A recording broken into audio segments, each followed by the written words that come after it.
Dean says, when building IFTTT networks based around nicheA with Gmail phone verified accounts and Google sign-ins, is it okay to build out a few more networks for nicheB, still using the same Gmail account and using it to sign in, etc.?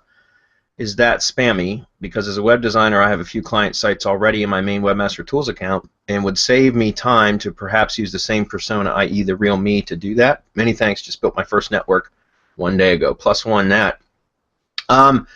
Well, you can, Dean, but I wouldn't recommend it. The thing is what I've said. I've been, this is how I do it, and this is what I recommend: is that every time you build new networks, that you still set up a persona, even if it's branded networks, for that matter. The way I do it is I set up a persona, which is the account owner, so to speak, right? Like that's the page owner, the Google account owner is the profile. That's a person or persona in this case. But then what you do is you set up the branded accounts, the page, the Google Plus page, and the YouTube channel, and all that kind of stuff, and then you assign yourself your profile, your main, Dean Signori profile as the manager, so that you can access it from your own Google dashboard without having to log in through a different login. So that's what I recommend that you do. And the reason why I say that is because it separates accounts.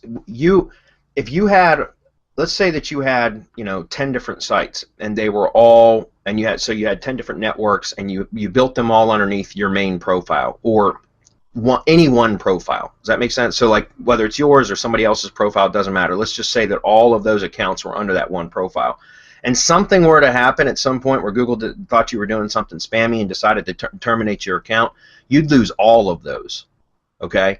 And all 10 sites. And so at least when you use a persona as the account owner and you assign yourself as the manager, then you can still manage all of those accounts through your profile. But if you were to ever get terminated because you weren't the page owner, that page would still, it wouldn't be affected. It would just terminate your account, but it wouldn't terminate the page owner's account. Does that make sense? So what I suggest doing is, I know it's a little bit of extra work, but it's just a way to prevent yourself from putting all your eggs in one basket in case Google decides to take that basket from you. So I always recommend that you separate it. Okay. Let's see. I already have sites in my main Webmaster Tools account and would like to save me time. Perhaps it's, yeah, same thing though. I mean, because you can add your main profile as a manager, so that's so that you can access the Google Plus page and the YouTube channel and the blogger account, stuff like that. You can do all of that as a page manager. But then if you want to add those sites to your Search Console or Webmaster Tools account and your Analytics account and things like that, you can. You just add yourself as a user. So within Search Console, you click in the top right where the settings are, and you add users.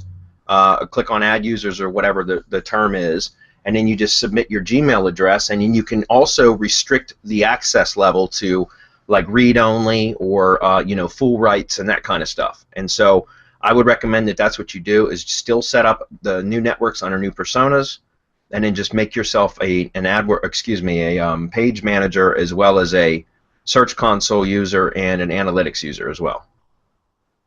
Okay. To go back real quick to Paul's question, because he posted later on that it's what they told the client. Now here's his opportunity to make himself look like a boss, right? He just needs to make sure that everything is redirected to either the www or non-www version of the website. We usually recommend www since it's a subdomain.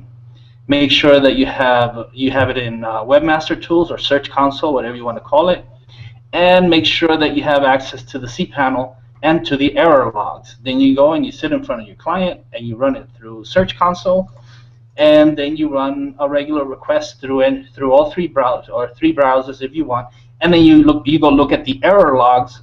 They should be completely clean, and you say, whoever told you this doesn't know what they're talking about, and now you just look like a boss. That's right.